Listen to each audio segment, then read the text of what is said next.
History often feels like it belongs to rulers and conquerors. But the story of Kyivan Rus is different. It is not just about princes and battles. It is about how ordinary people, trade routes, religions, and cultures connected to create one of the most fascinating medieval societies in Europe.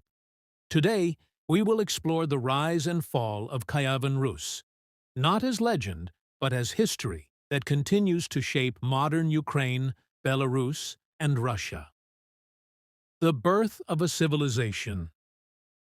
Kyivan Rus did not appear out of nowhere.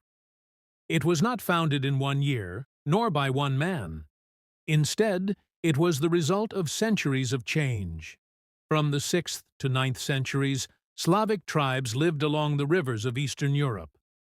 They farmed, hunted, traded, and interacted with steppe nomads and merchants from Byzantium and the Arab world. The geography mattered. The Dnipro River was like a highway, connecting the north with the Black Sea and Constantinople. Villages grew into towns, towns into fortified centers. Out of this network of rivers and trade routes, a new political community slowly formed. Power and trade. Kyivan Rus became powerful because it stood at the crossroads of civilizations. Furs, wax, honey, and slaves went south to Byzantium. From the south came silk, wine, and coins. To the east, trade reached the Muslim caliphates. To the west, connections stretched to Poland and Central Europe. This was not just trade. It was the foundation of politics. Leaders in Kiev could control wealth only if they controlled trade routes.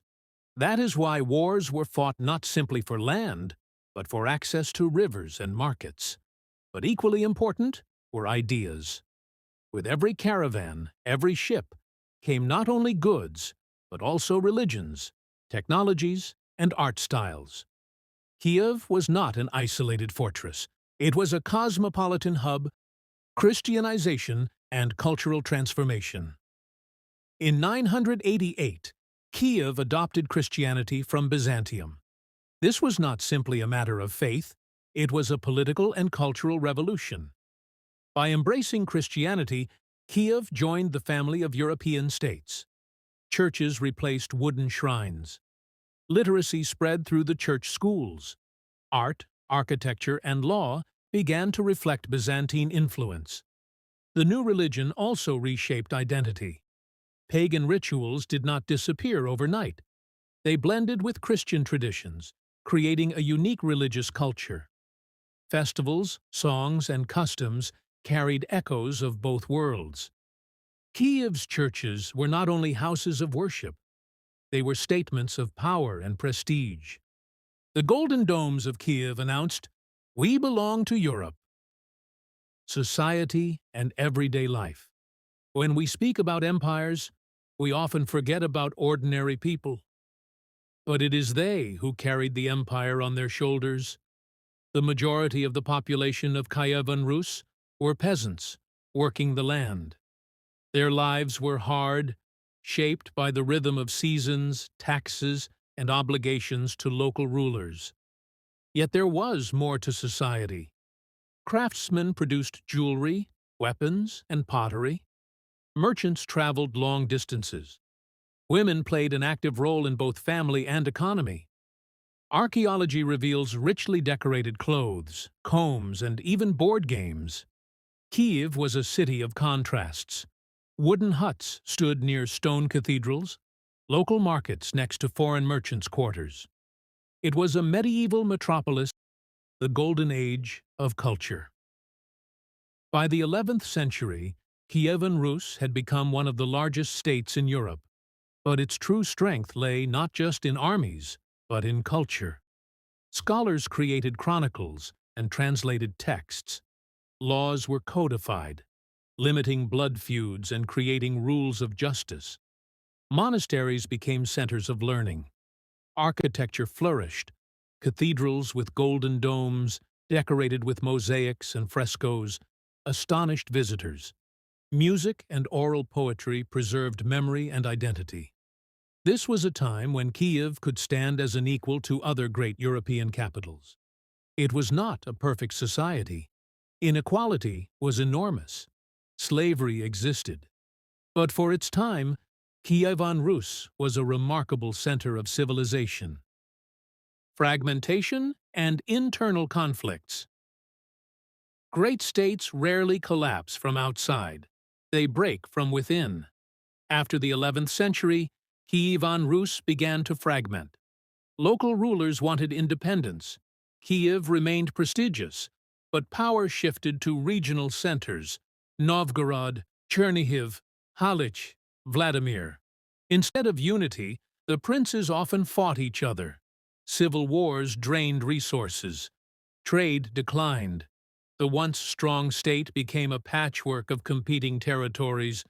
But fragmentation was not only a political crisis, it was also an opportunity. Different regions developed their own cultural styles and political traditions.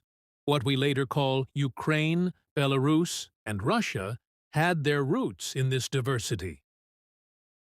The Mongol invasion and the fall of Kyiv.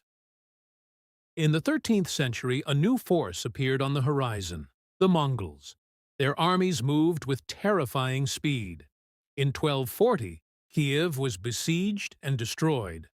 Chroniclers describe burning houses, slaughtered citizens, and ruined churches. The invasion was catastrophic. Trade collapsed. Populations shrank.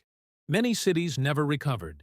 Kyivan Rus, as a united political entity, ceased to exist. Yet, destruction was not the end of history. From the ruins arose new centers: the Grand Duchy of Lithuania, the Kingdom of Poland's influence in the west, and Muscovy in the northeast. Each carried fragments of the Kievan legacy, the legacy of Kyivan Rus. Kyivan Rus did not survive as a state, but its memory survived. For Ukrainians, it is the foundation of national history. For Belarusians and Russians, it also became a point of identity. Each later state tried to claim the legacy of Kyiv. But history is not about monopolies. Kyivan Rus was a shared civilization of many peoples, languages, and faiths. Its story shows that Eastern Europe was never a periphery. It was part of Europe's core. Today, when we walk through Kyiv and see the golden domes, we see not only religion or art. We see the echoes of a 1,000-year-old civilization, still alive in memory, culture, and identity. Conclusion. The rise and fall of Kyivan Rus is more than a medieval story. It is a lesson about unity and division, about the power of culture and the fragility of politics. Its achievements still inspire, and its collapse still warns us. History does not repeat itself, but it often rhymes.